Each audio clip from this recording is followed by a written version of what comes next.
The Edmonton Oilers have an important decision to make when it comes to the future of Evan Bouchard. What can they learn from their past, and specifically how they handled Leon Draisaitl?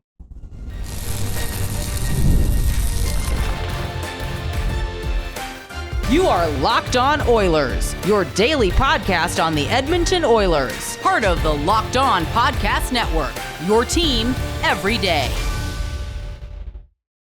Hello, everyone, and welcome to this Thursday edition of Locked On Oilers. I am your host, Nick Zararis. I want to thank everybody who makes Locked On Oilers their first listen of the day. Locked On Oilers, a part of the Locked On Podcast Network, your team every day.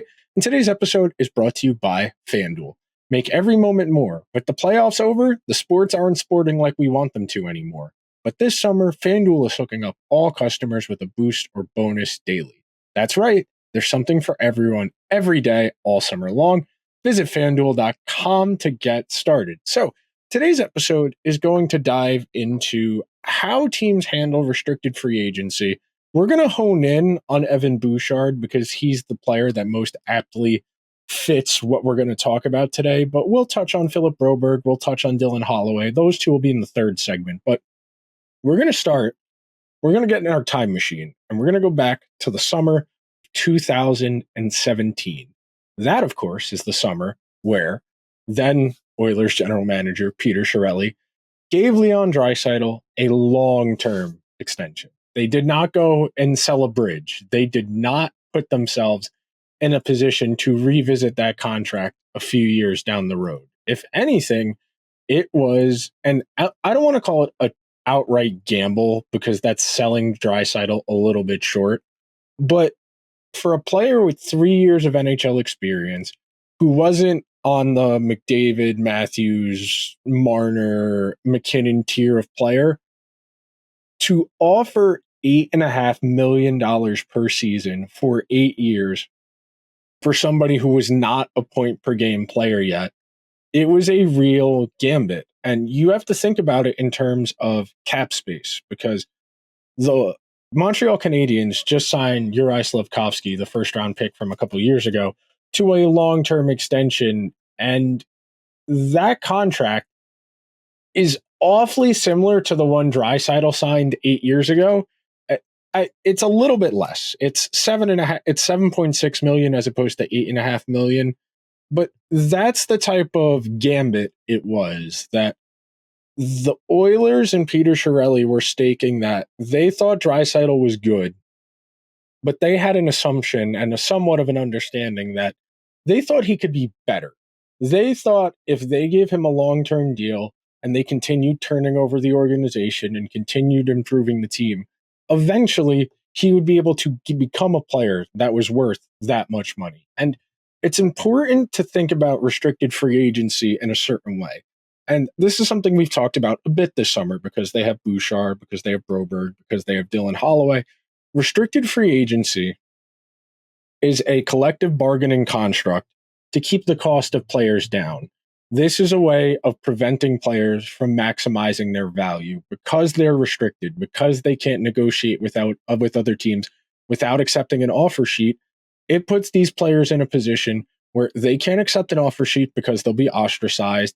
And then they often are going to put their new team at a disadvantage because if a team is going to do that, they're going to have to give up draft picks. Of course, offer sheets don't happen very often, even though I had talked about briefly that it could be an issue for the Oilers if a team wanted to do it to, say, Philip Broberg. Evan Bouchard is a restricted free agent as we speak. This is not like Draisaitl where it's a next summer thing, so you want to get the contract done ahead of time. He's a restricted free agent right now. He does not have a contract. He's filed for arbitration. I don't know if the arbitration hearing date has been set yet, but those are usually early to the middle of August. And he's going to get something in the ballpark of what he's already got if he's going to arbitration. The question for the Oilers is, and based on what we've heard, that this won't be happening, but Evan Bouchard profiles along the lines of somebody you want to be preemptive with, and we're going to talk about this later in relation to some of the other young defensemen who are in similar positions or who have been in similar positions where teams either project you to keep getting better or you've given them a bill of goods already. You think about a Cale Makar and Adam Fox where after that first contract, that first entry-level contract, it was very clear that these weren't just good defensemen. These were elite, high-end players who needed to be locked up immediately because it was going to save them money down the road. But let's circle back to Draisaitl for a minute. So when they offered him that contract, he'd been in the NHL for 3 years. He enters the summer of 2017 after 3 years in the NHL. He plays 191 games. He has 137 points in those 191 games. He's 21 years old entering that summer of 2017. You cannot become an unrestricted free agent until you are 27 years old or you have been in the league 9 years, whichever happens first. You are not arbitration eligible until 4 years of professional experience after signing an entry-level contract between the ages of 18 and 20. So Draisaitl would not have been eligible for arbitration that first summer, but Peter Chiarelli staked on it. So $8.5 million for 8 years. Entering that season, 2017-2018, the salary cap was $75 million. $8.5 million per year is 11% of that salary cap. 11% of what the salary cap was 7 years ago. And I'm going to do some quick math here real quick because I forgot to do this. And this is a bad job by me, but we got to look real quick. 8.5 million divided by 88 million. And that gives us 9.7. So Draisaitl's contract right now, as we sit here, is worth 9.7% of the salary cap for next season. And when you stake on a player early in their cycle, off that first entry-level contract, when you put some chips in on them, you are hoping that if you give them the long-term contract, the cap is going to keep agreeing with you. It's going to keep going up $4 or $5 million per year, and the contract will become less and less of the salary cap every single season. And every NHL team got gypped over by the pandemic. It cannot be overstated how much the pandemic messed up the economics of hockey, because teams that were trying to do the right thing and build their team the right way, offering these long-term contracts early in their player cycles, were put in a position where the salary cap was either flat or very marginally increased for 4 straight years. And yeah, the other sports had issues, the NBA, the NFL, they had 1 year issues where the cap came down or didn't go up. The NFL salary cap's up like $50 million since pre-pandemic. The NBA salary cap, same kind of deal. So with that in mind, the Oilers have gotten more than a fair return from what they've given Draisaitl. Draisaitl, conservatively, is worth probably close to double what he's been paid over the span of his contract. If you want to be conservative and put it at that 15% ceiling, you can only play a player 15% of the salary cap. If you want to say he's worth 12, 13 million, okay, yeah, he is. Even if it's not double, that's still $4 or $5 million of excess value against the cap. And that's enabled the Oilers to make some good decisions where even if they can't afford a high-end player, they can still get a quality player, especially further down the lineup. And when you have excess value from your stars, that unlocks so many more opportunities for you. Coming up next, we are going to take a quick break, and then we're going to talk specific examples in regards to Evan Bouchard. So be sure to stick around to this edition of Locked On Oilers, where we've got your team covered every day. We are all driven by the search for better. But when it comes to hiring, the best way to search for a candidate isn't to search at all. Don't search, match with Indeed. If you need to hire, you need Indeed. Indeed is your matching and hiring platform with over 350 million global monthly visitors according to Indeed data, and a matching engine that helps you find quality candidates fast. Ditch the busy work. Use Indeed for scheduling, screening, and messaging so you can connect with candidates faster. And Indeed doesn't just help you hire faster. 93% of employers agree. Indeed delivers the highest quality matches compared to other job sites, according to a recent Indeed survey. Indeed leverages over 140 million qualifications and preferences every single day. Indeed's matching engine is constantly learning from your preferences, so the more you use Indeed, the better it gets. And listeners of this show will get a $75 sponsored job credit to get your jobs more visibility at Indeed.com/locked-on. Just go to Indeed.com/locked-on right now and support our show by saying you heard about Indeed on this podcast. Indeed.com/lockedon. Terms and conditions apply. Need to hire? You need Indeed.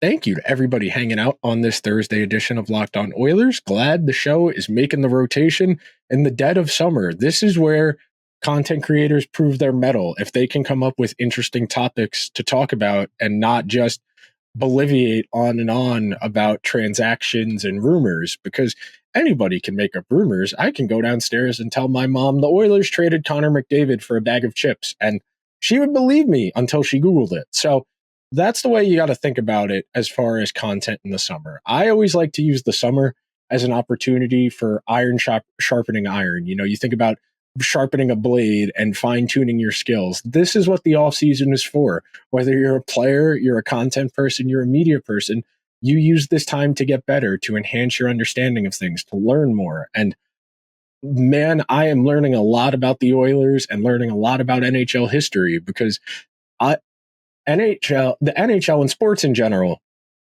operate in cycles. And at this present moment, the Oilers can look to recent NHL history when it comes to Evan Bouchard as far as comparables. And that is generally the starting point for when contracts are negotiated. So you want to think about this in terms of, what have Bouchard's contemporaries done?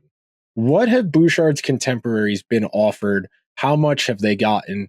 Why have they gotten what they've gotten? And that brings us to two players. This brings us to three players. So Bouchard is clearly one of the upper echelon, offensively inclined, right-handed defensemen. This is a very valuable skill set. There are not a lot of players that fit in this box. The only players definitively ahead of Evan Bouchard on the right side in the entire NHL are Cale Makar, Adam Fox, and Charlie McAvoy. Past that, you can say anyone you want for a right-handed defenseman, but I'm inclined to say Bouchard is probably better, if not the same caliber of player, than anyone after those three. And I think Bouchard has an outside chance of surpassing McAvoy, because he's always going to be able to do more counting stats-wise. McAvoy is undoubtedly a better defensive player. He's a more well-rounded hockey player. But Bouchard's counting stats, by virtue of playing so much with McDavid, with Hyman, playing on a first power play that has those two, plus Leon Draisaitl, his counting stats are always going to look really good. And that's how you get paid as a defenseman in today's NHL. If you are not capable of recording 65 to 70 points, you are not going to be paid like a top-tier defenseman, unless you're Darnell Nurse and you're capitalizing on a perfect storm of environment. But Cale Makar is on year 4 of a contract that's 6x9. So 6 years, $9 million per year. He signed that as a restricted free agent, coming off of his entry-level contract. I'm going to click over to my notes here. Adam Fox signed a 7-year deal worth $9-something million per year, coming off of his entry-level contract. He, of course, won the Norris Trophy the year he was eligible to sign an extension. So right now, Bouchard is a year past where Adam Fox was in his cycle. Bouchard's probably not going to win the Norris next year, so he won't have that card to play, because more likely than not, the Oilers are going to do a 1 or a 2 year deal with Bouchard. But the fundamental question when it comes to Evan Bouchard and going forward, do you think he is a projection like Slafkovsky, or do you think he's already delivered the goods? If you think he's already delivered the goods and still has room to get a little bit better, you're going to pay him like Makar, like Fox, like McAvoy. If you think it's more of we got to figure out exactly what he's going to be going forward, then I think you're more inclined to look bridge where it's 2 or 3 years. You're more inclined to say, let's do 5 or 6 million per year. And it's tough because Bouchard does not have recourse. Sure, he could sign an offer sheet, but he's not going to want to leave Edmonton. He's not going to want to do that because he's in a really good situation. So that's the conundrum here. When you're a player who's in a good situation, it behooves you to take a contract that is not as good as you could get. If Evan Bouchard could go to the open market right now, he would have been the highest paid defenseman the first day of free agency. He would have easily eclipsed what Brady Shea got, because Brady Shea is 31 years old. Evan Bouchard is still extremely young. Evan Bouchard is only 23, 24 years old, and he still probably has a little bit of room to get better. Yeah, Evan Bouchard is a 99, so he's a 25-year-old. Excuse me. I was incorrect in my assessment, but he still has a little bit more room, I think, in his development, where Brady Shea, you're buying what he is right now, and you're hoping the decline doesn't start. Even if you gave Evan Bouchard the max, if you gave him 8 years by $8.5–9 million per year going forward, the first half of that contract, the first 5 years of those 8 years, you're probably going to get excess value. And then you'll be able to deal with it a little bit better 5–6 years from now, because you're going to assume the salary cap 8 years from now is going to be $120–130 million per season. And if he's only getting paid $9 million a year, that's a lot more palatable. That is the advantage to buying restricted free agent years. You have to find ways to maximize your value. And if you give a bridge deal, that saves you money in the short term, which is why the Oilers are going to go that way with Bouchard, because they need to figure out Draisaitl. They need to figure out McDavid. 2 years from now, when Connor McDavid is an unrestricted free agent, if he doesn't agree to an extension next summer, the Oilers are going to have to figure out where they're going. I assume Evan Bouchard is part of their calculus. It very well might be a case where the Oilers have told Evan Bouchard, hey, we would love to be able to do this, but we don't know what our money situation is going to look like yet. Let's do a bridge. We'll promise we're going to take care of you. We promise. You are one of our best players. You are one of our most important players. We just can't afford to pay you what you're worth yet.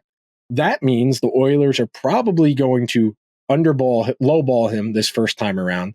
If it's 2 years, he's only going to get $5–6 million per year. And if it's 7 or 8 years, but we've been told, and I should say it's been reported by various media sources, that the Oilers are not going to do a long-term deal with Bouchard right now, because they don't know what their money situation is going to look like next summer based on a Draisaitl, and 2 summers from now based on McDavid. So they want to maintain as much flexibility as possible. And that is the advantage of the bridge deal. It puts you in a position where you can kick the can down the road, you get more information, but it is also going to raise the cost later on down the road, because say they do 2 years by $6 million. 2 years from now, Bouchard's going to be able to go to unrestricted free agency if they can't agree to a contract. And he's going to be due at least $9 million a year based on the way inflation's going on NHL salaries. So you can pay him 7.5, 8 now, or you can pay him 9 to 10 2 years from now. And you're either buying more lower quality years on the back end of that contract for more money, or you're going to overpay in the short term to buy better years. And that's why you're willing to overpay on the restricted free agent contract. If you pay up front, you're getting better years, because restricted free agent years, 22, 23, 24, 25, 26, and then sometimes 27, depending on how birthdays fall. But you can have the best years of a player's career from 22 to 27 and then walk away. And some players aren't going to do the long-term deal because they want to play themselves into that big money contract. So we're going to take one more quick break. Then we're going to come back. We're going to talk about why Dylan Holloway and Philip Broberg are in a different boat than Evan Bouchard. So stick around to this edition of Locked On Oilers, where we've got your team covered every day. I love sports. I love them so much, I never want them to stop. But with the playoffs over, we have fewer games. All we've got is baseball, the WNBA, and the Olympics, but the Olympics are still a week and a half, 2 weeks away. But FanDuel lets me keep the sports going whenever I want. All I have to do is open the app and dream up bets anytime I'm in the mood. And this summer, FanDuel is hooking up all customers with a boost or bonus daily. That's right, there's something for everyone every day all summer long. You might not believe it, but the FanDuel Sportsbook has odds and lines for the first games of the NHL season. The Devils and Sabres. The Devils are 1.5 goal favorites, priced at plus 146. 4 days later, the Blues and the Kraken. The Kraken are minus 1.5 goal favorites. The over-under in that game is 5.5. So if you want to give yourself something to look forward to in early October, leave yourself a little present, throw $5-10 on something, head on over to FanDuel.com and start making the most of your summer. FanDuel, official sports betting partner of Major League Baseball.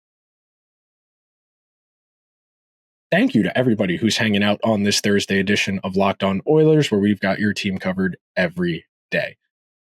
The restricted free agency question is one that different organizations handle in various ways. Some teams are very proactive about this. You think about where the Devils are with Jesper Bratt and Jack Hughes and Nico Hischier and the Luke Hughes extension that I'm sure is going to be worked on so that next summer it can be announced long term. Then there are teams that are consistently in their window of contention. You know, you think the Oilers, the Leafs, the Rangers, where they have so much money tied up in their best players that they can't afford to do the long-term deal. They can't afford to do the 8x8.5 with these guys because they're too good. In some cases, you know, the Rangers with Adam Fox, they were at a position where they didn't have a lot of money on their books yet, where they hadn't paid him, they hadn't paid Mika Zibanejad, Vincent Trocheck was not on the team yet, K'Andre Miller, Alexi Lafreniere, Braden Schneider, Capo Caco, Philip Hedl, all those guys are on entry-level contracts. You're able to pony up that money. But the Oilers, you know, who are right there up against the cap ceiling every year, they're not in a position where we can say, all right, Evan, we're going to take care of you. We're going to go 8x9. You're going to be on this team for the next 8 years. We'll move the money around down the road. The Oilers don't want to do that because they want to have this year, they want to have next year.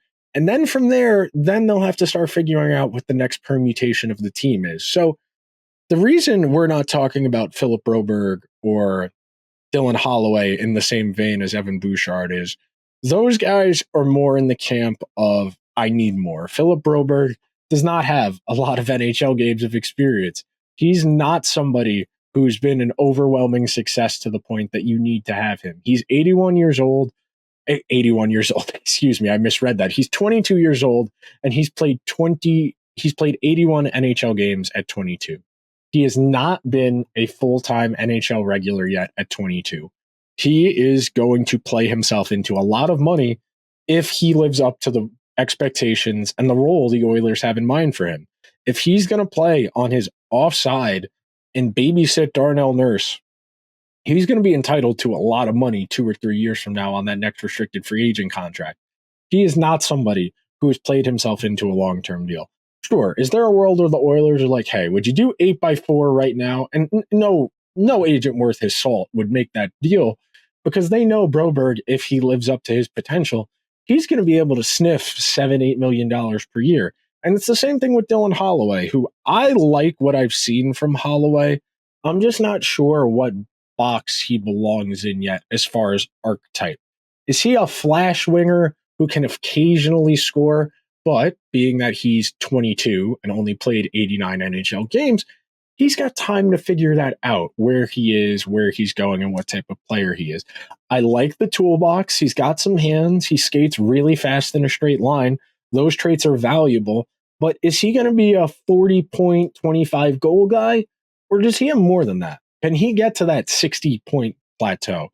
Can he become a really good defensive forward to complement his speed and his hands? That's why you're probably going to see Dylan Holloway and Philip Broberg on really short deals. Hell, both those players might not even get a big raise because they're both not arbitration eligible yet, because they're both still on their first contracts. They're coming off of their first contracts, excuse me. And you heard what I had said before, that you need 4 years of experience after signing a contract between 18 and 20 to be eligible for arbitration. So neither of those guys really has recourse.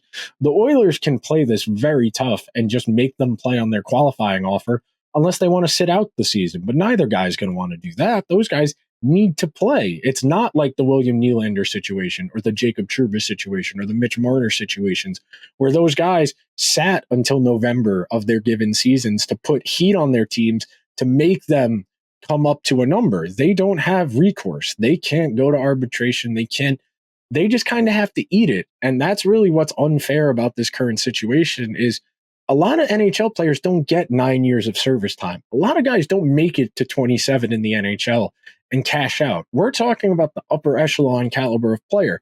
There's a realistic chance neither Broberg or Holloway gets a big contract from the Oilers and they just become fill-ins on other teams. But the Oilers need those guys to come in at their qualifying offers or around their qualifying offers so that they can manage the cap situation. They can't even take care of Bouchard, who they would like to be able to take care of if they could, but they can't. And that's what's so frustrating about this entire situation and why it's imperative the Oilers find a way to get some more liquidity and make some more cap space so that they can take care of their guys going forward. But that will just about do it for this edition of Locked On Oilers. So if you could be so kind, please subscribe to the show wherever you get your podcasts. If you're on Apple or Spotify, please leave the show a 5-star review. If you are watching over on YouTube, you can see that sheen of sweat building on my forehead. It's very hot here in the Northeast. So if you're watching on YouTube, hit the subscribe button, hit the alarm bell so you get a notification whenever new content goes live. Leave me a comment. Which do you think is most likely? You think Bouchard gets the bridge? You think Bouchard gets a long-term deal? Or do you think it's something we're not even thinking of? I will talk to you guys tomorrow. And if you could be so kind, go check out Locked On NHL, where Hunter Hodes and I are going to rank all 32 teams in the NHL after free agency and the big trades around the NHL draft. I will talk to you guys tomorrow. Until then, let's go Oilers.